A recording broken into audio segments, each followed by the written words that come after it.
saya lebih banyak ingin bicara mengenai kurikulum nasional yang akan diterapkan, karena setelah melihat transformasi dan pembaharuan yang akan dilakukan, saya itu menjadi gelisah bagaimana dengan guru kalau tidak tahu info itu dan harus cepat bergerak. Karena zaman sekarang ini zaman yang sangat cepat. Sebetulnya computational thinking itu apa? Mulai diusung ketika Mas Menteri kita menjabat sebagai menteri, beliau bahkan mencanangkan selain 4C, kita akan punya 2C baru, yaitu computational thinking dan compassion. Apa itu? Sebetulnya akan menuju ke profil pelajar Pancasila. Apa itu profil pelajar Pancasila? Pelajar Indonesia adalah pelajar sepanjang hayat, memiliki kompetensi global dan berperilaku sesuai nilai-nilai Pancasila. Kurikulum yang baru ini akan sangat menggali nilai-nilai budaya kita dan mengaktualisasikan ke kehidupan sehari-hari. Which is ini menurut saya pandangan baru yang super baik yang akan menjadikan anak-anak kita mampu bersaing di masa depan. Dimulai dengan iman yang baik, takwa kepada Tuhan, dia berpikir mandiri. Mandiri kemerdekaan ini adalah kemerdekaan berpikir, Bapak Ibu. Jangan disalahartikan merdeka ini kebebasan yang tanpa batas. Karena dia berpikir dengan mandiri, maka dia bisa bernalar kritis sehingga bisa kreatif. Inilah akan berkontribusi kepada dunia. Tidak hanya kreatif membangun pengetahuan dirinya, tetapi juga di sekitarnya, dan akhirnya ke seluruh dunia menghasilkan karya-karya secara bergotong royong dan mampu menjadi anggota global. Jadi ini adalah visi yang menurut saya sangat layak untuk kita wujudkan. Ditambah dengan di dunia ini sekarang kita hidup di dua dunia, dua alam. Alam digital dan alam nyata. Di alam nyata yang banyak cyber physical space, robot, itu nanti yang bisa hidup adalah pembuat robot. Oleh sebab itu kita harus aware. Pertanian akan menjadi efisien dengan robot dan seterusnya. Jadi kita harus menginterpretasi kebinekaan global ini dalam dua dunia. Alam kita ini sekarang alam nyata dan alam digital. Nanti kita akan kembali ke sana karena Bapak pendidikan kita itu sudah bisa memprediksi perubahan zaman ini. Nah, kemudian kita ini hidup di dunia yang namanya VUCA, volatil cepat berubah, tidak ada kepastian, kompleks dan ambigu, abu-abu, tidak hitam dan tidak putih. Maka kita harus membekali anak-anak kita dengan kemampuan mengambil keputusan yang cepat. Nah, inilah yang menjadikan dasar, dan kemudian computational thinking ini adalah literasi seperti baca tulis zaman dulu calistung, sekarang ada satu lagi tambahan namanya Siti.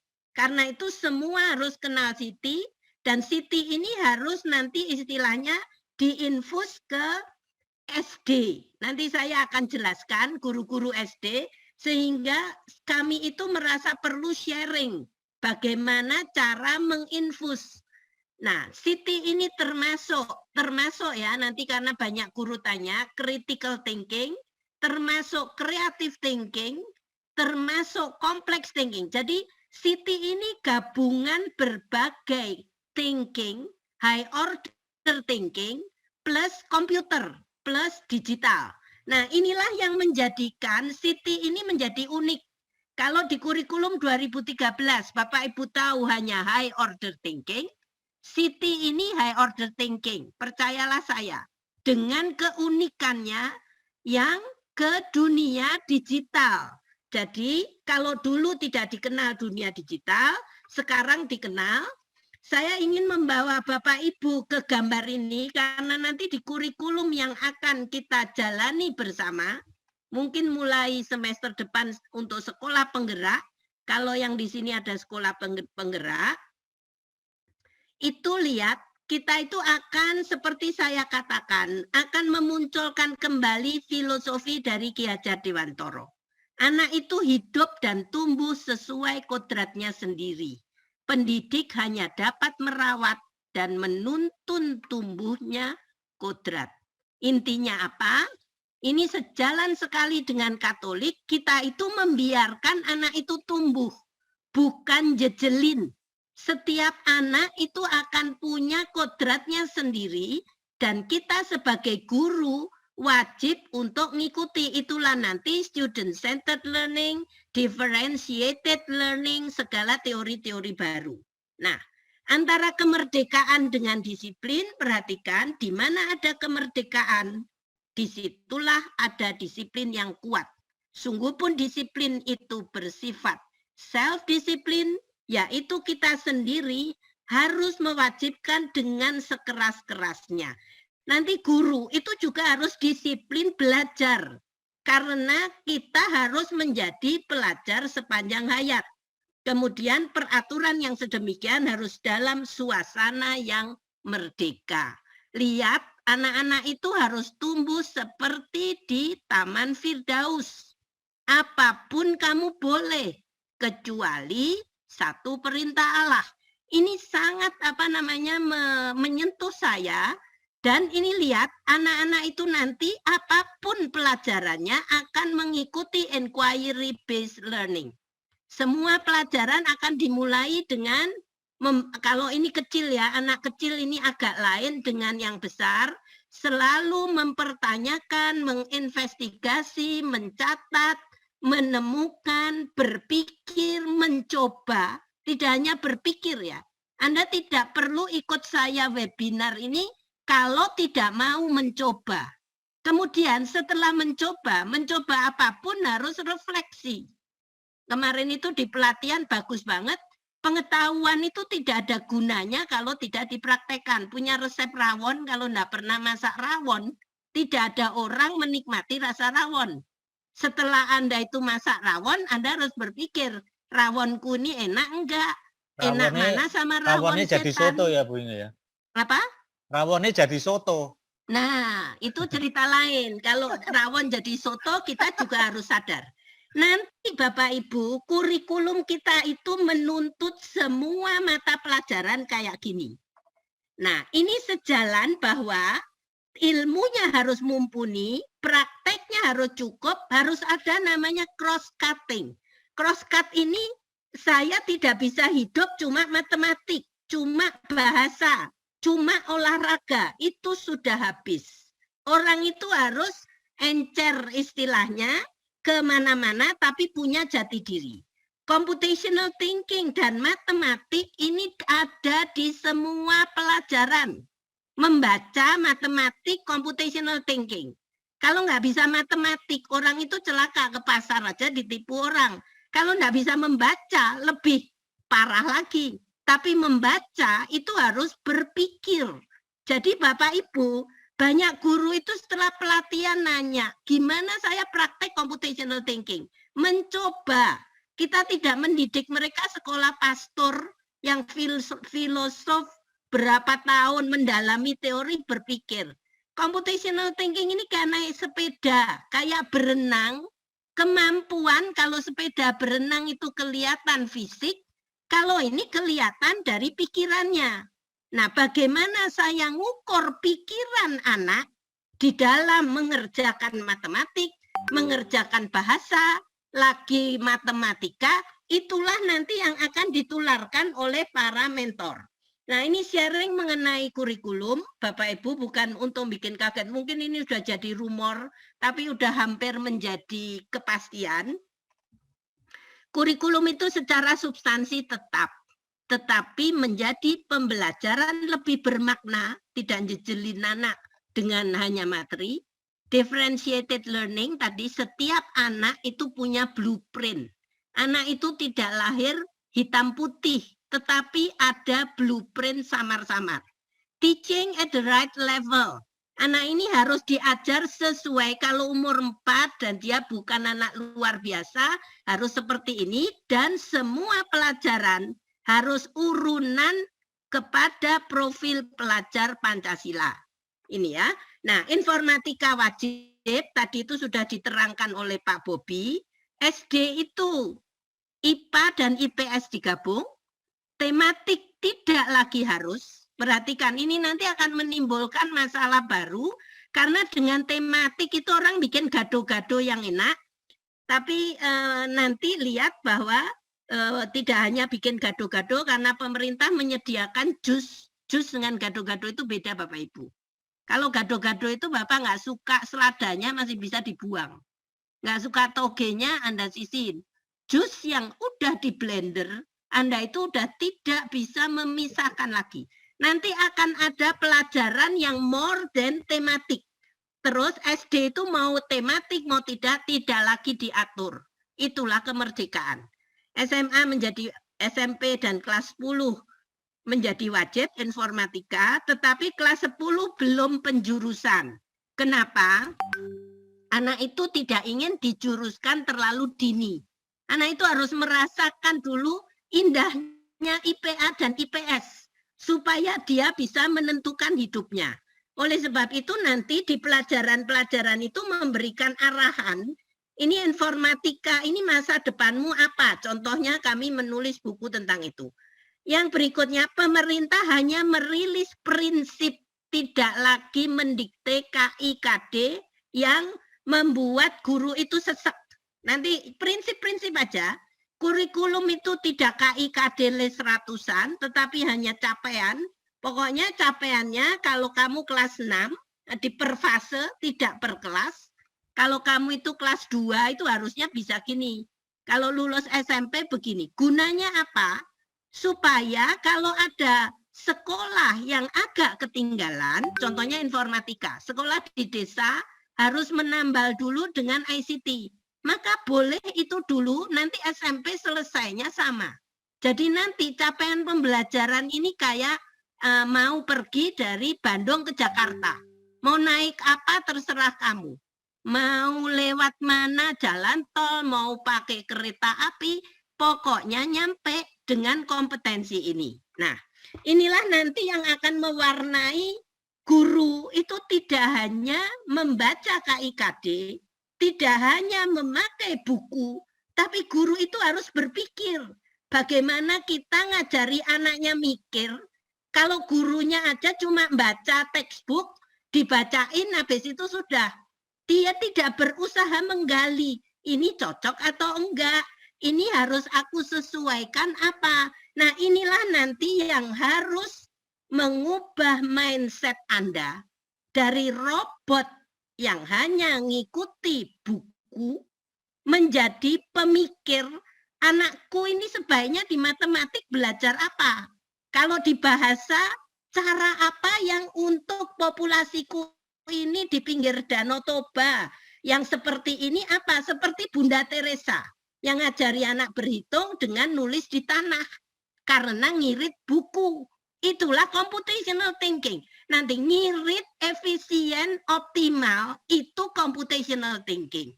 Kesimpulan saya, sebelum Anda mampu mengajak anak Anda bersiti, maka Anda sendiri juga harus praktek. Kalau anak kecil dengan cerita lucu-lucu, kalau Anda dengan pergulatan sehari-hari mengajar.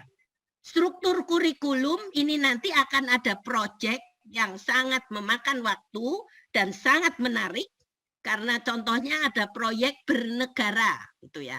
Nanti anak itu boleh bikin negara di sekolahnya, ada pemerintahan selama berapa minggu dan seterusnya. Kebebasan mengatur pelaksanaan. Anda itu tidak dicekik lagi dengan matematika 2 jam per minggu. Kalau Anda mau misalnya piknik seminggu untuk belajar outbound, berapa minggu Anda selesaikan matematiknya jadi blok. Itu semua harus direncanakan. Ini berita gembira, tapi untuk orang yang tidak kreatif dan tidak mikir, ini mengerikan. Saya harap Bapak Ibu di sini tidak ngeri, tetapi menyambut ini dengan sukacita. Karena inilah kemerdekaan pengajar, boleh apa saja, asal anakmu mencapai ini. Inilah menurut saya Taman Firdaus. Makanya jangan sampai disia-siakan. Ini contoh, nanti instead of punya ratusan KIKD, saya tidak akan bacain. Ini untuk fase A, ini anak kelas 1, 2, peserta didik itu mampu apa? Kecil dibanding D ini sekian, nanti E itu 1 slide, tentunya kan makin capaiannya tinggi akan makin besar. Inilah contoh namanya CP, capaian pembelajaran per fase per pelajaran. Ini bukan versi, sekedar nanti sore Anda baca sendiri. Nah, setiap pelajaran itu akan punya elemen. Matematik itu punya bentuk, pengukuran, geometri. Kalau bahasa itu punya menyimak, membaca, menulis. Kalau olahraga nanti punya apa, saya nggak tahu, kegiatan fisik. Nah, ini contoh informatika untuk berpikir komputasional.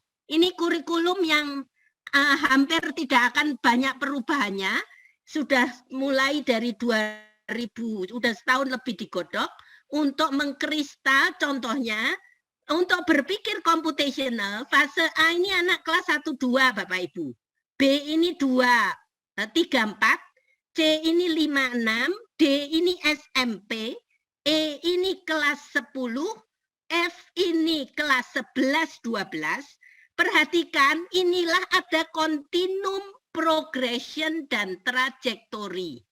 Di bidang berpikir komputasional, anak itu mula-mula lihat persoalan sehari-hari, objeknya konkret, berkembang menjadi data, makin pakai tools, kemudian setelah itu kelas 5-6 datanya lebih banyak, berpikirnya lebih kompleks, SMP itu bisa apa? Kelihatan gradasinya. Maka lihat guru itu nanti kalaupun dia mengajar SMA, dia harus tahu anak itu SMP-nya apa. Inilah hakikat dari assessment diagnostik.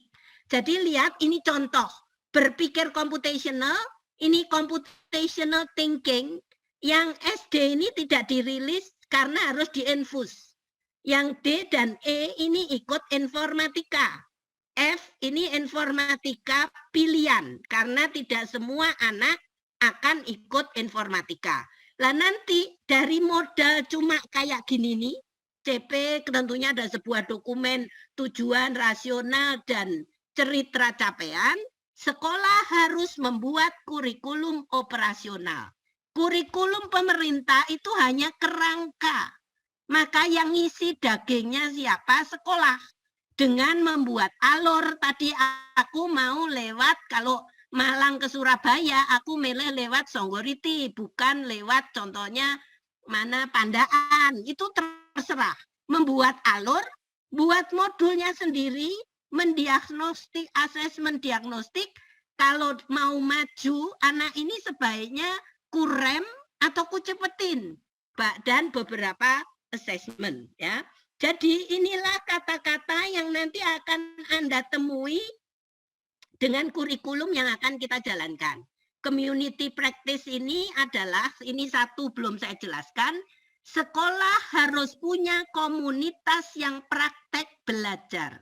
Saya berharap gerakan pandai ini akan memberikan peluang merupakan sel inti kelompok guru belajar bareng.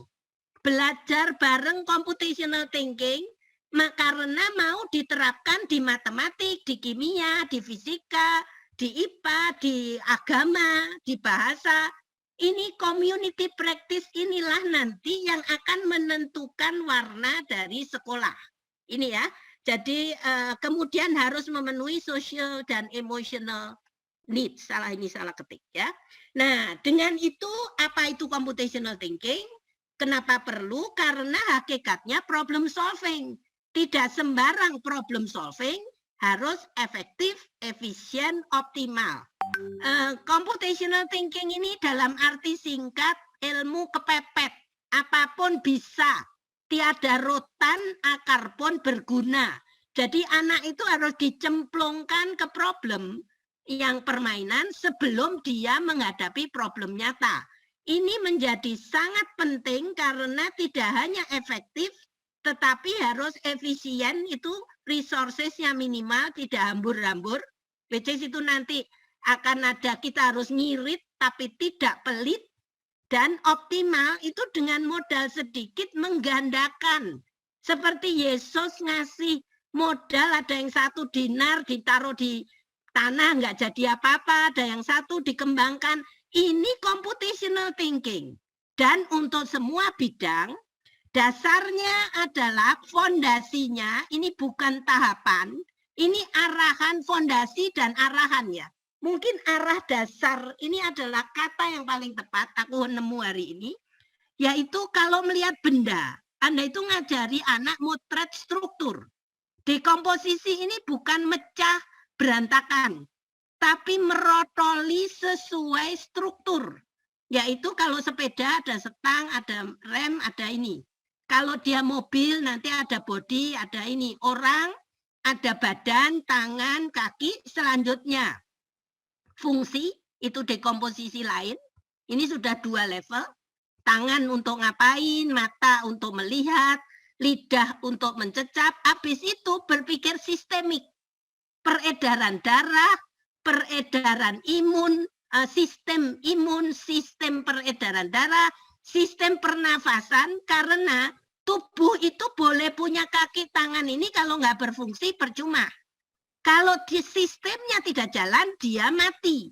Tapi ini adalah berpikir. Inilah dekomposisi.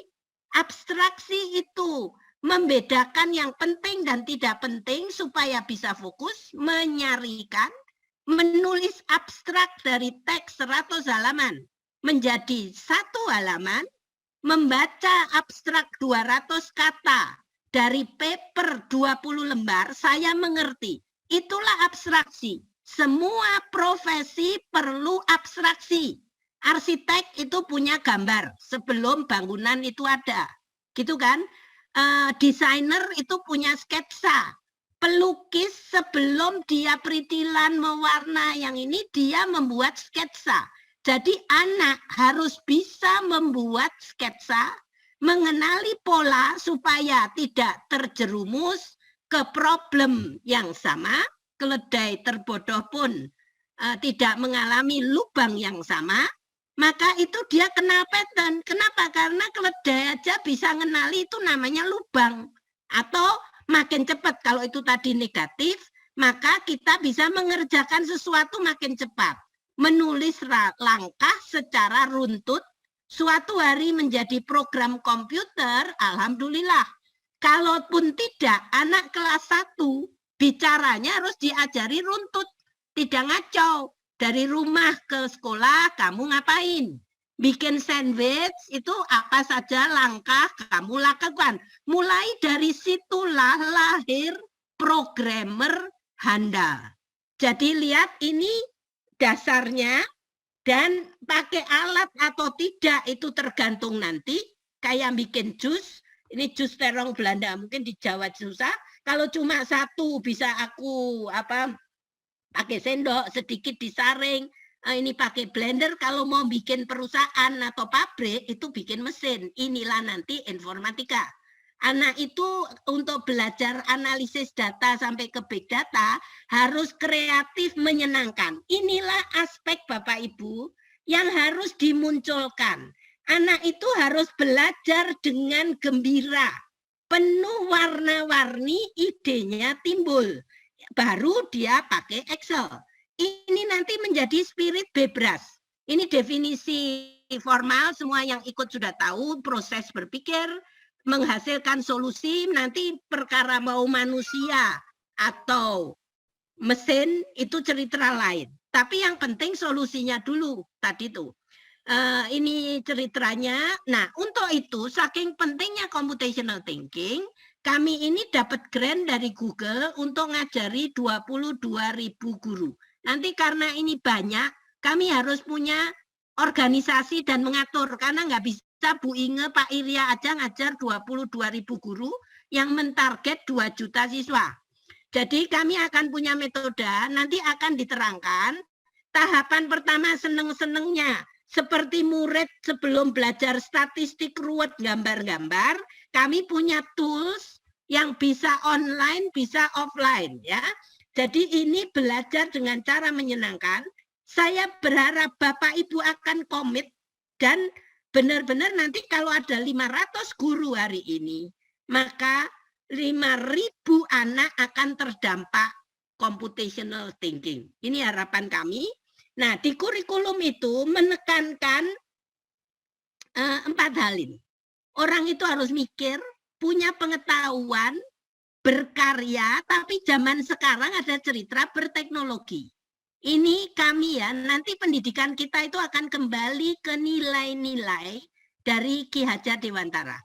Pendidikan umumnya berarti daya upaya untuk memajukan bertumbuhnya budi pekerti, pikiran, dan tubuh anak. Lihat, ini menyatu tubuh. Tidak anaknya makin besar, pikirannya kerdil, hatinya jelek. Guru itu harus membiarkan anak itu tumbuh, ketiga-tiganya menjadi satu. Untuk itu dirinya juga harus tumbuh. Tidak boleh dipisah-pisahkan supaya memajukan kesempurnaan hidup, tadi growing mindset, yakni kehidupan dan penghidupan anak-anak yang kita didik selaras dengan dunianya. Saat ini dunianya dunia digital dan dunia nyata. Jadi jangan kecanduan digital meninggalkan yang nyata. Nanti setiap pelajaran, saya tidak bisa menolong matematik tahu sedikit karena banyak berinteraksi. Saya membaca semua CP-nya. Secara umum kalau perlu bisa diskusi, tapi yang kami paling garap informatika. Harus tahu pengetahuannya seperti apa. Lihat landasan berpikir, pilar pengetahuan, ada praktek, ada alat. Ini nanti harus mewarnai hampir semua mata pelajaran. Matematik itu punya mathematical thinking, punya measurement, punya shape, dia harus praktek sehari-hari. Saya selalu bilang percuma tahu pengukuran berapa meter bisa di atas kertas kalau melompati got aja kecemplung. Itu tidak belajar matematik menurut saya. Itu tahu matematik tapi nggak bisa memakainya untuk hidup. Nah, harus nanti semua itu yang ganti-ganti hanya pilar tengahnya. ICT sekarang pakai lab virtual, ngajar itu pakai macam-macam. Jadi nanti harus kita seperti itu. Kurikulum itu dasarnya adalah value, attitude, knowledge, and skill. Tidak hanya kognitif, intinya tidak hanya jejelin anak. Ngajar itu misalnya seperti sandiwara. Kalau kita lomba menyanyi tidak cukup menyanyi, maka harus latihan suara, tarik nafas, koreografi. Inilah setiap mata pelajaran harus mempertunjukkan pertunjukannya masing-masing yang mengasyikkan buat anak. Bahkan anak itu ikut serta ke sini. Jadi tidak hanya pelajarannya, nanti akan dikenal apa yang disebut sebagai general capability, yaitu berpikir, computational thinking, critical thinking, collaboration, itu akan di semua pelajaran, Bapak Ibu. Ini contoh kurikulum Australia. Kalau saya kasih link kayak gini ya Bapak Ibu, belajarlah, bacalah. Kalau nggak ngerti bahasa Inggris, buka pakai Chrome Translate. Nanti Anda akan belajar. Ini contoh bahwa problem solving itu masuk ke ICT competence. Anda itu udah tadi itu, seperti gado-gado. Hidup ini nggak cuma makan wortel doang, toge doang, tapi merupakan ramuan. Di Singapura pun, apa yang disebut digital literacy itu lihat, find, think, apply, create.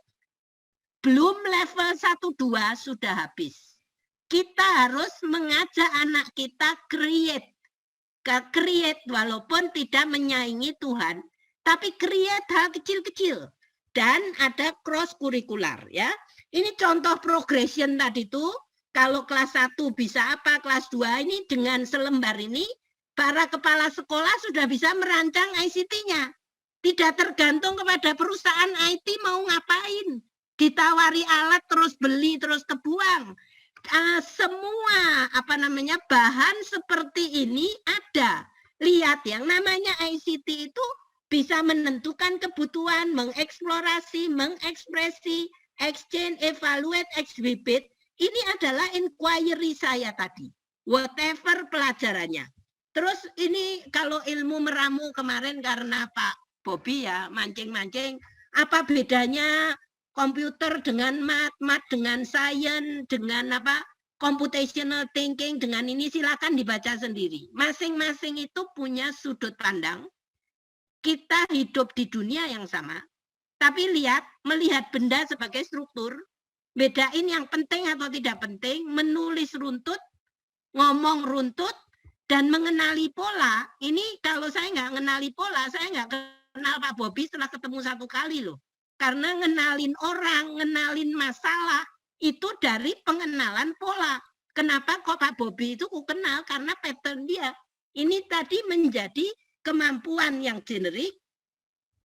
Siti ini menjadi jembatan antara sains dan math. Ingat, PJOK itu sains loh ya. Ilmu sosial itu sains loh ya. Jangan mempersempit yang namanya sains dengan IPA. Dan semua itu pakai mathematics dan computational thinking. Anda cari di literatur manapun, itu kedua ini akan muncul di zaman sekarang. Nah, Siti ini penting untuk literasi kalau kita bakal menghadapi AKM. Jadi anak itu tidak cukup 50 tambah 25, tapi ada ceritanya dia bisa. Cerita ini bisa jeruk, bisa lele, bisa apapun. Terus ini lihat salah pencet mesti ngapain dengan cerdas, mereverse, membeneri kesalahan. Terus bisa lagi kalau ada tombol 5 rusak, tetap mau pakai kalkulator 50-25, akalnya apa? Tadi ilmu kepepetnya dunia Kang O berpikir harus dikeluarkan. Ini harus dilatih dan kami punya satu set latihan untuk hal ini. Ini lagi menerangin mengapa. Apakah pernyataan ini benar? Jadi Bapak Ibu lihat pelajaran apapun itu ada konten, ada proses, ada konteks. Mohon izin Bu Inge, ya? Waktunya. Ya, sebentar, saya habiskan. Oke, jadi silahkan. karena ini proses, konten boleh ganti-ganti, konteks dan proses harus sama. Saya ingin menunjukkan nanti silakan dicari sendiri, fokus ke literasi numerasi. Ada buku yang kami arahkan untuk 9 bulan belajar literasi numerasi yang komplit. Ini gambaran tes membaca. Membaca itu tidak hanya teks. Menghitung itu tidak hanya pakai rumus. Harus mengestimasi. Dengan segala macam ini. Nah, penerapan untuk mata pelajaran sudah ada tabelnya. Saya tidak membacakan. Guru harus baca kalau computational thinking untuk math. Itu apa? Karena dia ngerti math akan bisa. Ke ilmu sosial dia harus ngapain. Ini tabelnya lengkap, ada yang lebih menyenangkan. Jadi dengan modal 3 slide-ku ini, sebetulnya Anda bisa. Cuma nanti akan didampingi 4 hari. Jadi Siti ini generic thinking skill, perlu diasah, dipraktekkan, dan ngajar Siti salah satunya lewat soal tantangan bebas, bermain, problem solving, atau pada pelajaran. Ini contoh lucu-lucuan, bebas. Ini permainan yang sudah dipakai kami dampingi di Bandung. Anak-anak sangat senang main Siti itu dengan pakai Smarties. Sebelum dia bikin robot, dia mainan robot. Bikin board game sebelum programming. Ini akan membuat anak itu mempertanyakan investigasi dan seterusnya. Nah, selalu sistemik.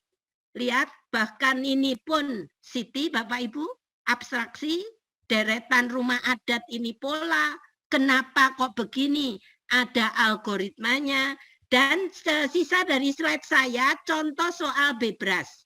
Inilah yang nanti akan digarap, sangat menyenangkan, Setelah mencoba lomba 3 menit, Anda akan pakai sebagai latihan. Lihat, ini untuk PAUD, ini untuk SD, ini SD, belajar teori graf.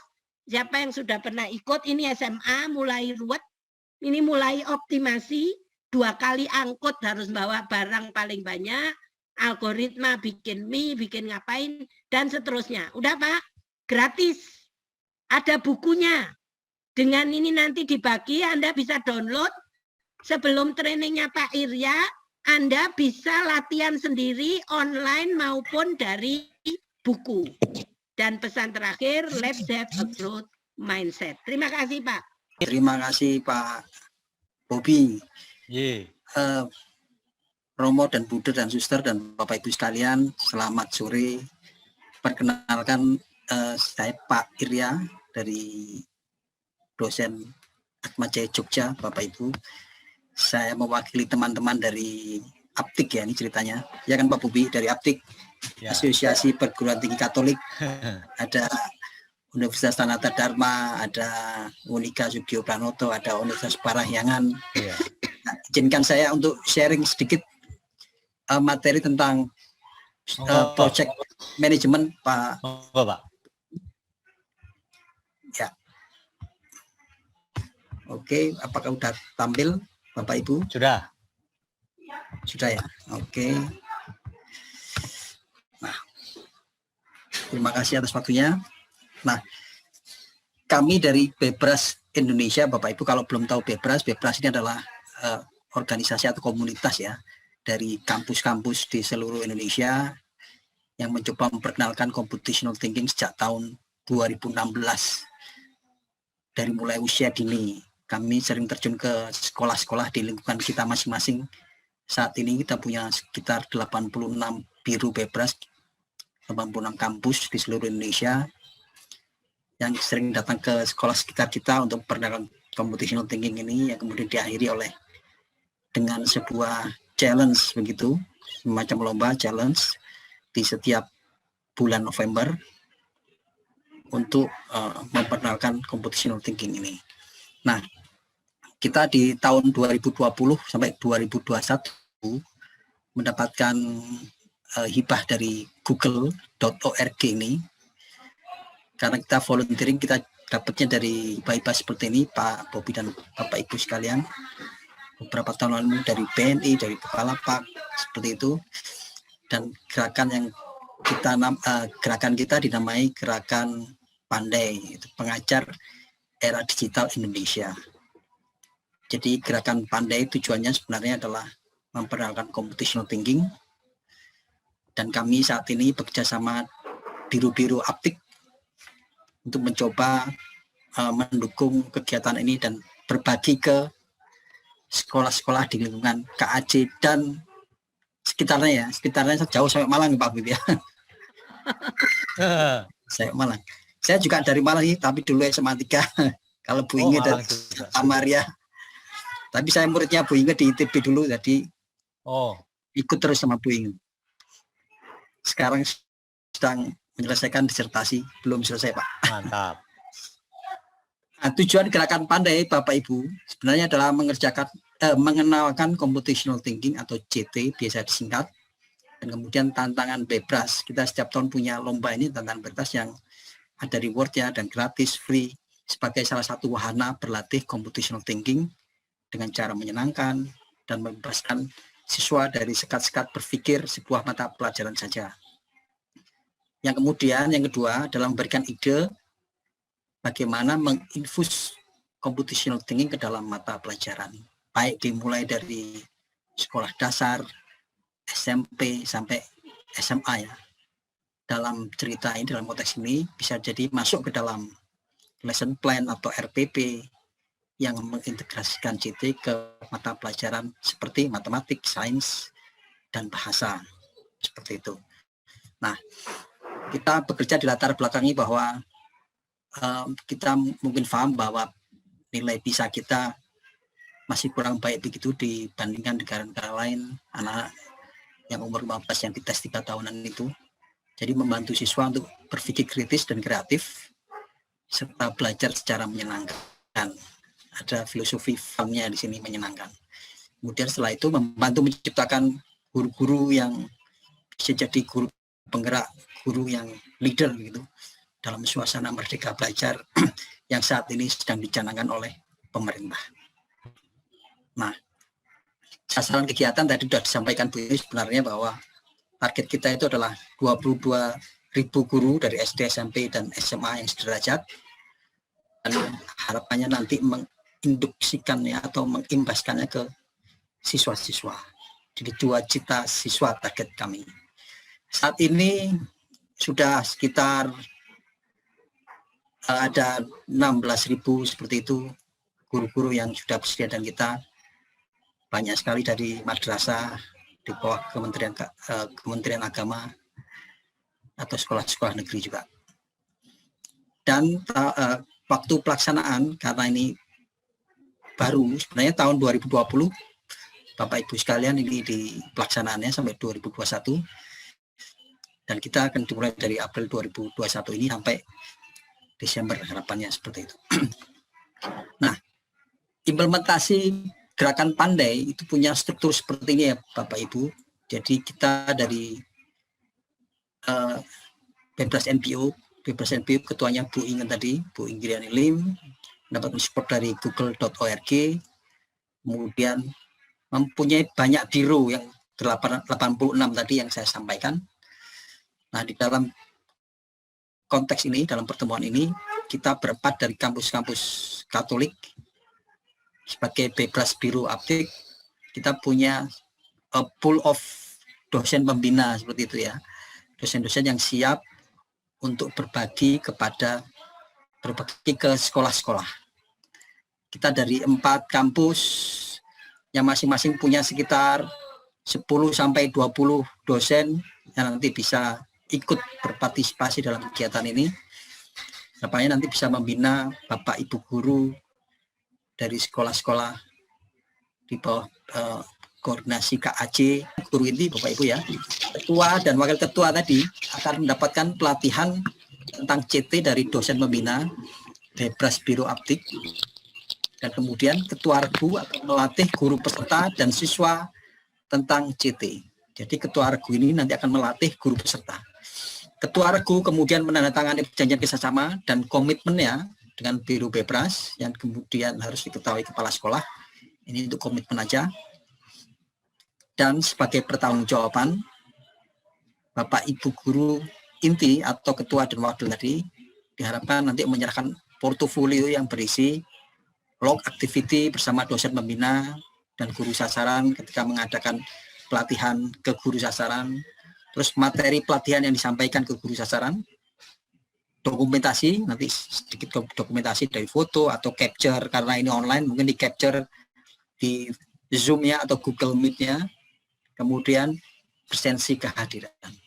Itu hak dan kewajiban guru inti. Kemudian anggota tim atau guru sasaran, ini syaratnya guru SD, SMP boleh, guru formatika sama sebenarnya, mendapat izin dari kepala sekolah, mempunyai motivasi dan leadership, dan mempunyai jiwa sebagai guru penggerak. Karena tadi disampaikan Bu Inge, harapannya akan muncul kelompok-kelompok guru yang menjadi guru penggerak ya, yang menjadi gerbong di sekolah untuk perbaikan yang berkelanjutan. Kemudian hak dan kewajiban guru ini, anggota guru, setelah mendapatkan pelatihan dari guru inti atau guru pembina atau ketua kelompoknya, diharapkan mengajar minimal 100 siswa, boleh untuk mata pelajaran yang berbeda atau tingkatan yang berbeda. Dengan cara melatih siswa untuk menumbuhkan kemampuan CT-nya, dan kemudian mengikut sertakan siswanya di tantangan Bebras Bapak Ibu ya. Di bulan November tahun 2021 nanti akan ada tantangan Bebras yang tahun 2020 dilaksanakan secara online. Kalau di Jakarta kemarin itu BPK Penabur mengirimkan 1.000 siswanya itu, 1.000 siswanya untuk lomba ini di tantangan Bebras. Kalau di Jakarta ya Bapak Ibu ya. Terus kemudian sebagai 3.600. Oh lebih Bu ya, 3.600 sorry. Si kecil. Oh, tambahan ada si kecil. Itu di Jakarta. Dan kemudian sebagai pertanggungjawaban, guru sasaran atau anggota guru dalam tim tersebut diharapkan menyerahkan portofolio yang berisi materi pengajaran yang disampaikan ke siswa, terus berikut dokumentasi pelatihan, terus daftar siswa.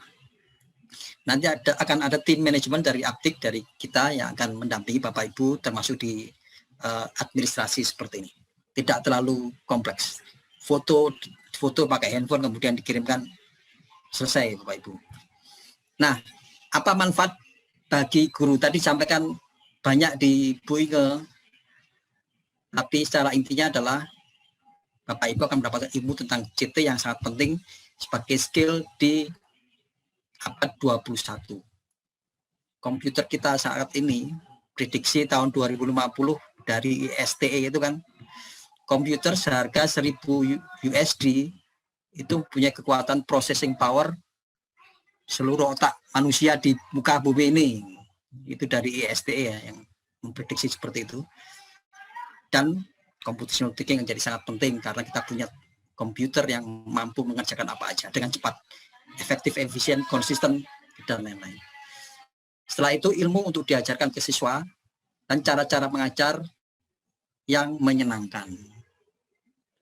Terus setelah itu di sisi yang lain, kalau itu yang tidak tampak, yang tampak sertifikat setara 32 jam. Terus setelah itu bisa peluang penelitian tindakan kelas dengan dosen pembina dari kampus-kampus Aptik tersebut. Sedikit yang tidak kami tuliskan, mungkin ada sedikit nanti semacam subsidi pulsa begitu Bapak Ibu. Nah, apa sebenarnya yang kita lakukan pada gerakan pandai ini secara rinci lagi Pak Bobi dan Bapak Ibu sekalian. Nah, kegiatannya adalah ini ya Bapak Ibu. Kira-kira kita akan ada semacam pertemuan dalam bentuk online yang dimulai sosialisasi hari ini. Nanti akan ada training untuk guru pemimpin atau team leaders atau TOT yang tentatifnya 29 April dan 7 Mei. Setelah itu akan ada pelatihan ke guru, jadi guru ketua tim dan wakil ketua tim diharapkan nanti akan memimpin kelompoknya, dan Bapak Ibu guru ini akan memberikan pelatihan ke guru yang lain pada bulan Mei, yang dilakukan 2 kali lah, yang sama dengan TOT-nya. Dan setelah itu mengimbaskannya ke siswa. Minimal ini 2 kali. Dan setelah itu akan ada pelatihan tambahan dan penutup yang akan kita definisikan nanti schedule-nya. Seperti itu.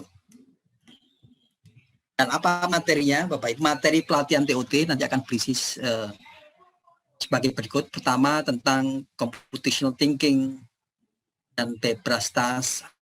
Apa itu Bebrastas? Nah, tadi sudah disampaikan Bu Inge, ini soal-soal yang menyenangkan. Banyak anak yang menjadi ketagihan ketika mereka mampu menyelesaikan soal. Nah, minta lagi seperti itu. Ini adalah pembelajaran computational thinking dengan cara yang menyenangkan. Kemudian nanti akan ada juga diajarkan cara untuk berlatih CT dengan aktivitas seperti yang digambar sebelah kanan itu, belajar unplug tanpa komputer atau dengan komputer. Terus kemudian belajar platform online CT. Kita punya platform online Bapak Ibu yang digunakan seluruh biru di Indonesia ini. Terus kemudian resourcing CT, materi-materi CT yang bisa diambil dari perusahaan-perusahaan besar seperti Google, Microsoft, Code.org, dan lain-lain. Terus kemudian belajar CT lewat aktivitas bermain atau robot. Seperti materi pelatihan TOT-nya. Nah, harapannya nanti berikutnya disampaikan ke guru yang lain oleh ketua tim, ya, didampingi oleh dosen pembina. Bapak Ibu tidak perlu takut karena akan didampingi oleh dosen pembina. Silakan berdiskusi. Nah, ini sama ya bentuknya. Sama bentuknya.